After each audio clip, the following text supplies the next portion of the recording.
This shot is also commonly used for a quick counter-topspin against an opponent's loop. Today, let's talk about attacking the return of your topspin serve. For amateurs, generating high-quality spin on a topspin return is very difficult. For instance, ripping a return to your backhand with heavy spin requires a solid foundation. So for amateur players, how can you improve the quality of your topspin attack? The first method is changing placement, for example, changing direction after a hook serve. The second is to increase speed. These are the two main tactics. Most players will primarily focus on speed. Speed is generated through acceleration. If your serve quality is low and the opponent's return is high quality, it's hard for you to generate speed. If the return is slow, you can accelerate. If it's fast, you must focus on placement. Let me ask you, is your forehand or backhand stronger? Players with a strong backhand should serve more left side spin, because the return will usually go to your backhand side. This allows you to generate more speed and quality on your attack. Players with a strong forehand should serve more right side spin. For example, after a hook serve, a standard return will often land on the forehand half of the table. The same applies to a backhand serve. Unless the opponent has advanced technique to control it, this type of serve is very effective against players with less than 5 years of experience. When your opponent is unaware, or if your serve has high quality and speed, in my experience, a right side spin serve is returned to this area, and a left side spin to this area. When your spin is strong enough, they will likely hit the ball out if they try to add power.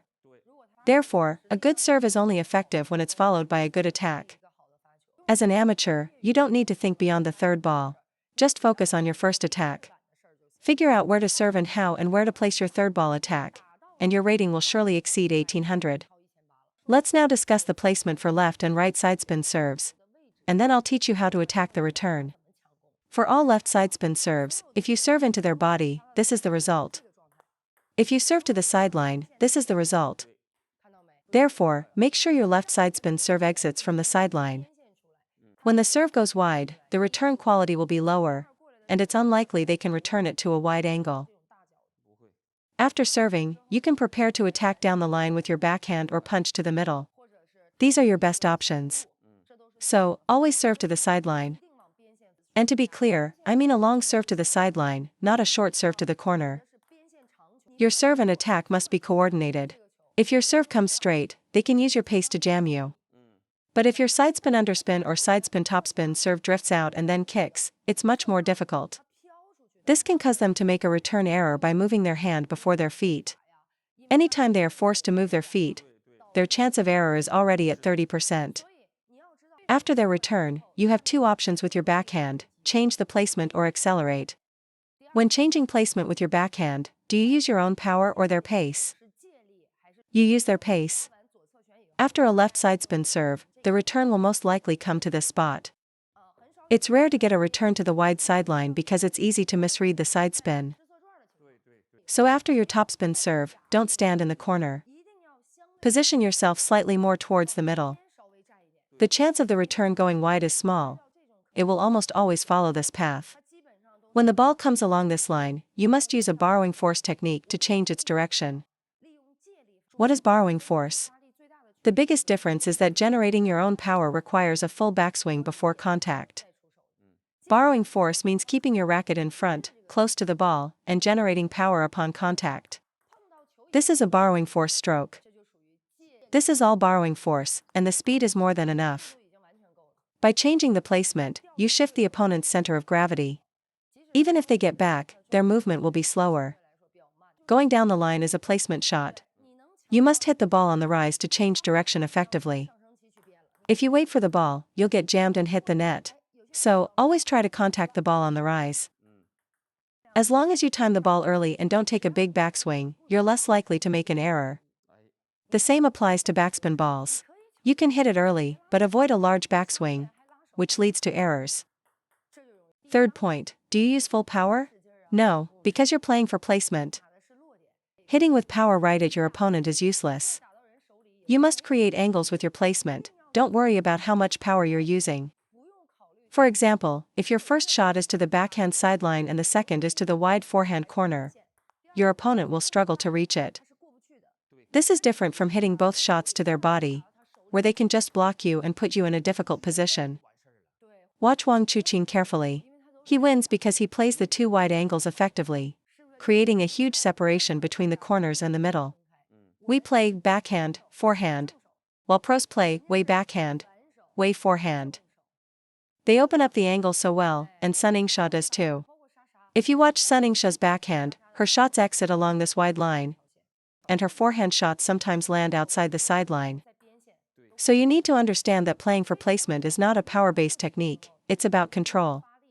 If you try to hit with full power to a wide angle, you will definitely make mistakes. If your goal is a one-shot winner, then use power. Placement doesn't matter as much. But this shot relies on placement, so don't use full force. This shot is primarily about changing direction. Focus on placement to move your opponent. Use 50% to 60% of your power. When you start a match, you need to know your game plan. After my serve, I'll change the direction twice. If they can't reach it, I'll keep doing it. If they react and return two shots, my next ball will pressure their backhand again.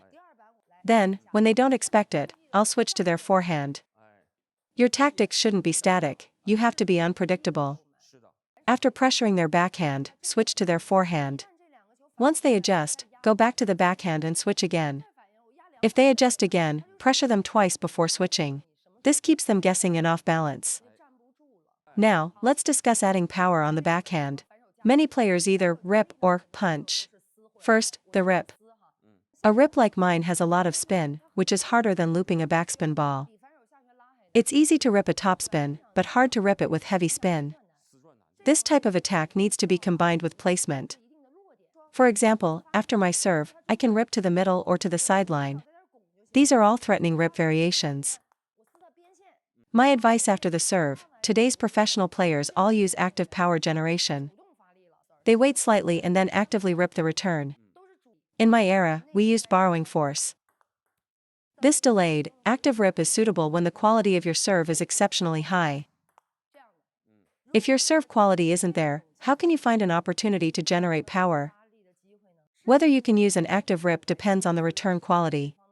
If the return is slow, you can take a small backswing and actively rip. If the return is fast, you must use borrowing force in front of you. The second type is the hitting or punching style, for those who only backhand drive or punch. This shot is simple, you must aim for their middle. This is the easiest spot to punch, and the ball feels very heavy, making it hard for them to time. So, to add quality after the sidespin topspin serve, don't add too much power. The main goal is to hit on the rise and keep the ball's trajectory down. Don't miss an easy shot when you have a 90% chance to win. You can win with 50% power, so there's no need to go for 100%. Controlling your power is a sign of a good player. A shot with this quality is very difficult to handle. When the opponent moves from the backhand corner to the middle, this punched return comes back extremely heavy, causing them to dump the ball into the net. So this punch is different from a regular backhand drive, which lacks this sinking effect. So when you're pressuring the middle or forehand, don't push forward too much. Use your forearm to press the racket face down. If I push forward, it's easy to block. But if I press downwards, they hit the net. In matches, people say my backhand is good, but they haven't figured out why. It's because I rarely miss on my backhand, so it feels strong. They can't hit through me. I use power occasionally, but the rest of the time, I win points using technique. You should do the same. So, for this shot, contact the ball at the top of the bounce or on the rise. The motion is very compact, using the forearm and racket head to press forward and downward. Now, let's talk about attacking on the forehand. Against a topspin return, do you primarily hit or loop? Flat hitting leads to too many errors. I'm personally not a fan of being a happy slapper. Also, hitting requires the ball to be slow. For a ball to your forehand while you're on the move, 80% of players who flat hit it will miss the table. Whether it's a forehand shot in a rally or a quick return that jams your forehand, if you just hit it, there's an 80% chance of error. Today I'll teach you a technique that's effective and doesn't require learning to loop: the quick counter-topspin. Let me demonstrate a few times.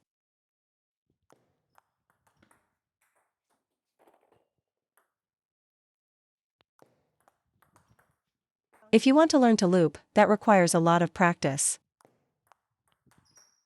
You need to create space, and your footwork has to be extremely fast.